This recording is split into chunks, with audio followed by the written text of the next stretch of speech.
In a decade sale, C&R must make room for our exciting new American collection, so we're slashing prices 30 to 75%. Many items below cost. The biggest sale in C&R's history, up to 75% off. The C&R once in a decade sale. Now there's no excuse not to dress well.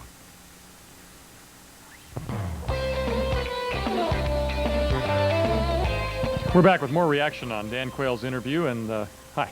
How are you? Just fine. Joan, and I'm a Tsongas supporter. Why? Why? I think that he probably has the most intelligent platform of joining social issues that I'm very concerned about with, I think, a much more legitimate economic policy than other people run. Legitimate in what way? Well, one item especially bothers me, the middle class tax cut and all these other tax cuts, but focusing on the tax cut. I'm unemployed.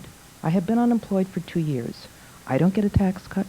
Other people not earning incomes are getting tax cuts. Where do we come in if we have no other kinds of benefits, including a job, especially a job? So Tsongas is talking to you. Absolutely. All right, we'll see what happens today in this, and let's get down for some more audience reaction. This gentleman had his hand up. You are?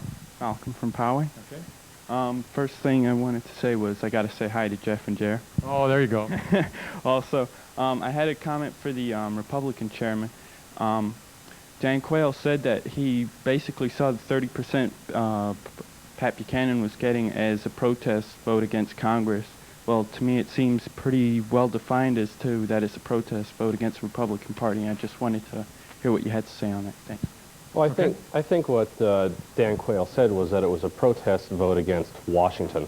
And I think that not only includes the presidency, but I think it includes Congress as well.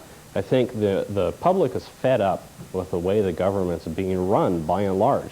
And when you take a look at all the advances and all the mastery that the Bush administration has had in foreign policy, that's largely because the president's been given carte blanche to do what needs to get done in foreign policy. But when you take a look at how his hands are tied, because everything domestically largely involves the Congress, then we can see where the real problem is. And the real problem is with Congress.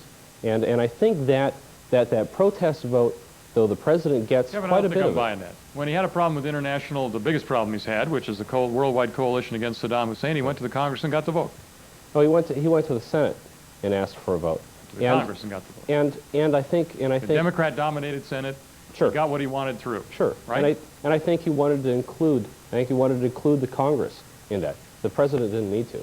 And I think there was enough bipartisan support on that issue that he was able to do that. But when it comes to... Let's get Kim's reaction to that. The Congress then is, according to Kevin, the roadblock in terms of getting something done by this activist president who's been so successful internationally, but the Democrats won't let him be successful domestically. Well, Roger, my friend Kevin fails on 2 counts here.